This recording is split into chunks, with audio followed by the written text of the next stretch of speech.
यानी कि ईडी की जांच की आंच एक बार फिर झारखंड के मुख्यमंत्री हेमंत सोरेन तक पहुंच गई है। 14 अगस्त को हेमंत सोरेन को एक बार फिर से ईडी का समन जारी किया गया है।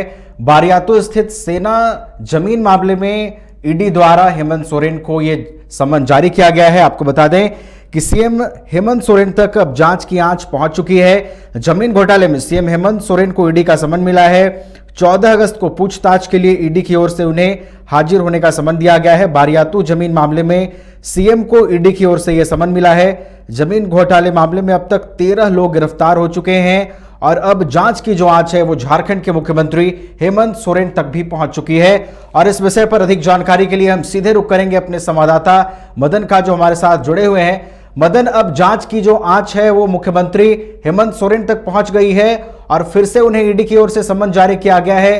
14 अगस्त को उन्हें ईडी के सामने पेश होना है। कितनी मुश्किल होने वाली है ये मुख्यमंत्री हेमंत सोरेन के लिए, मदन? बिल्कुल, देखिए, एक बार फिर से ईडी का समन हुआ है, लेकिन ये मामला दूसरा है। पहली बार 9 महीने पहले जो समन हुआ था वो अवैध खनन को लेकर के हुआ था, लेकिन इस बार जो मामला है वो सेना के जमीन मामले में, अगर कहें तो बारियातू में जो जमीन खरीद फरोख्त का मामला सामने आया है और जिसमें लगभग दर्जनों लोग गिरफ्तार हो चुके हैं पहले, उस मामले में अब पूछताछ हो रही है। दरअसल कुछ दिनों पहले ही झारखंड के बड़े कारोबारी विष्णु अग्रवाल की गिरफ्तारी हुई है और उसके बाद ये माना जा रहा है कि मुख्यमंत्री को भी समन किया गया है पूछताछ के लिए। तो ये कह सकते हैं कि राज्य में जो लगभग 1 साल पहले स्थिति बनी थी, ईडी की छापेमारी लगातार चल रही थी और उसके बाद जब मुख्यमंत्री को समन हुआ था तो राजनीतिक अस्थिरता की जो है एक साए से दिख रहे थे और उसको लेकर के यहाँ से विधायकों को दूसरे राज्य तक शिफ्ट करने पड़े थे। तो अब फिर से एक बार वो स्थिति न बने ये कहना मुश्किल होगा, लेकिन फिलहाल जो समन भेजा गया है मुख्यमंत्री को, अब देखना होगा कि पहले समन पर ही मुख्यमंत्री 14 अगस्त को पूछताछ के लिए ईडी कार्यालय पहुंचते हैं या फिर और समय लेते हैं, क्योंकि पिछली बार भी जब 2 समन भेजा गया था उसके बाद मुख्यमंत्री पूछताछ के लिए वहां पर पहुंचे थे। लगभग 9 घंटे से अधिक का वक्त जो है ईडी कार्यालय में मुख्यमंत्री ने बिताया था, वहां पूछताछ हुई थी और फिर वो अपने घर वापस लौटे थे। तो ऐसे में हम कह सकते हैं कि फिर से एक बार ईडी की दबिश जो है वो राजनीतिक गलियारों तक पहुंचा है, मुख्यमंत्री हेमंत सोरेन तक पहुंचा है। अब इस बार पूछताछ क्या होती है? जो जमीन से जुड़ा हुआ मामला है, जो रांची के पूर्व डीसी भी रह चुके हैं छवि रंजन, उनकी भी गिरफ्तारी हो चुकी है, चाहे प्रेम प्रकाश हो या फिर विष्णु अग्रवाल हो या फिर अन्य जो जमीन से जुड़े हुए कारोबार से लोग थे, दर्जनों लोग जो गिरफ्तार हुए हैं। तो अब ये कार्रवाई आगे बढ़ती हुए मुख्यमंत्री तक पहुंचा है। तो अब देखना होगा कि राज्य में राजनीतिक हालात क्या होते हैं। फिर से एक बार जो सियासी सरगर्मी है वो तेज होती है, फिर क्या सरकार के कामकाज पर भी इसका असर पड़ता है।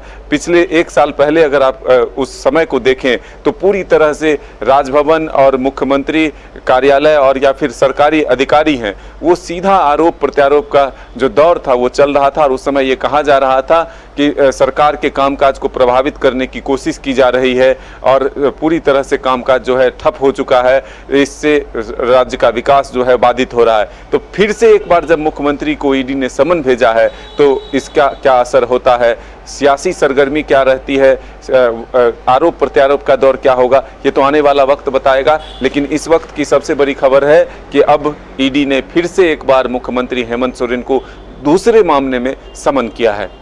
मदन, जिस तरीके से जमीन घोटाले मामले में ईडी की ओर से जो कार्रवाई का दायरा है वो लगातार बढ़ रहा है। आपने कई लोगों के नाम गिनवाए जिनकी गिरफ्तारी हो चुकी है, जिसमें व्यापारी विष्णु अग्रवाल भी शामिल हैं। तो अब मदन, जब मुख्यमंत्री हेमंत सोरेन को एक बार फिर से समन जारी किया गया है तो कौन से वो महत्वपूर्ण तथ्य हैं जो ईडी मुख्यमंत्री से तलाशने की कोशिश करेगी? देखिए, ये जांच के दायरे बहुत लंबे हैं, सवाल क्या होंगे ये तो आने वाला वक्त बताएगा। लेकिन फिलहाल जब तक ईडी को कोई पुख्ता जानकारी नहीं होती है तब तक किसी को समन नहीं किया जाता है, इतना मुझे पता है। और इसके आगे की सूचना ये है कि अब उसी के आधार पर मुख्यमंत्री हेमंत सोरेन को जो है ईडी ने समन भेजा है। किसी मुख्यमंत्री को समन भेजने से पहले जरूर ईडी भी अपने उस तथ्य को पुख्ता मानकर ही आगे बढ़ी होगी, जिससे कि जरूर कहीं ना कोई संबंध हो सकता है। ये हम इसकी पुष्टि नहीं करते, लेकिन ईडी ने जो एक पूछताछ का दायरा बढ़ाया, लगातार जो गिरफ्तारियां हुई है उसके बाद ये कदम उठाया है। तो अब आने वाला वक्त बताएगा कि आखिर कौन से वो सवाल हैं जो मुख्यमंत्री से ईडी पूछना चाहती है और इसके लिए समन किया गया है। लेकिन फिलहाल ये जानकारी मेरे पास है कि अब ईडी ने ये मुख्यमंत्री हेमंत सोरेन को 14 अगस्त को ईडी कार्यालय पहुंचने के लिए समन दिया है पूछताछ के लिए। चलिए, धन्यवाद मदन हमारे साथ जुड़ने के लिए और इन तमाम जानकारियों के लिए। तो एक बार फिर से ईडी की जो जांच का दायरा है वो मुख्यमंत्री हेमंत सोरेन तक पहुंचा है। 14 अगस्त को प्रवर्तन निदेशालय यानी कि ईडी की ओर से मुख्यमंत्री हेमंत सोरेन को समन किया गया है। बारियातू में जमीन से जुड़ा हुआ ये मामला है जिसमें ईडी की जो जांच का दायरा है वो लगातार बढ़ता जा रहा है। इसमें कई आरोपियों की अब तक गिरफ्तारी हो चुकी है और धीरे धीरे ईडी इस कार्रवाई को लगातार आगे बढ़ा रही है।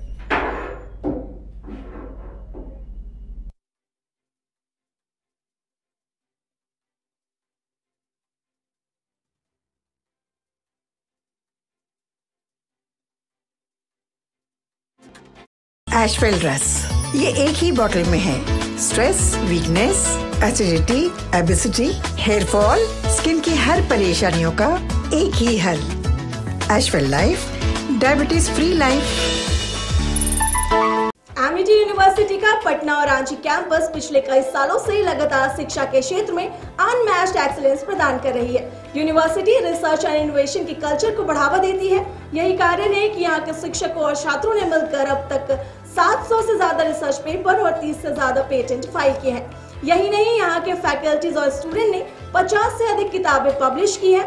यूनिवर्सिटी के दोनों ही कैंपस में स्टूडेंट को कॉर्पोरेट प्लेसमेंट प्रोसेस को क्रैक करने के लिए ट्रेनिंग दी जाती है और इसलिए एमिटी यूनिवर्सिटी अपनी स्थापना से ही देश विदेश के कई जानी मानी मल्टीनेशनल कंपनीज जैसे Amazon, Accenture, JP Morgan, GPT, TCS, Wipro, ITC, federal bank, Hindustan Unilever जैसे 180 रेप्यूटेड कंपनीज के लिए रिक्रूटमेंट की प्रेफर्ड चॉइस बन गई है। यही वजह है कि आयुष कुमार को जेपीटी कंपनी लिमिटेड में 24 लाख, जान निसार अख्तर को अमेजॉन से 30 लाख और देव नरूला को ह्यूमन होल्डिंग कंपनी लिमिटेड में 44.5 लाख का पैकेज मिला। वहीं सुमन गुप्ता को पैलो ऑल्टो में मिले 47 लाख के हाईएस्ट पैकेज से यूनिवर्सिटी ने बिहार और झारखंड में एक नया रिकॉर्ड कायम किया है।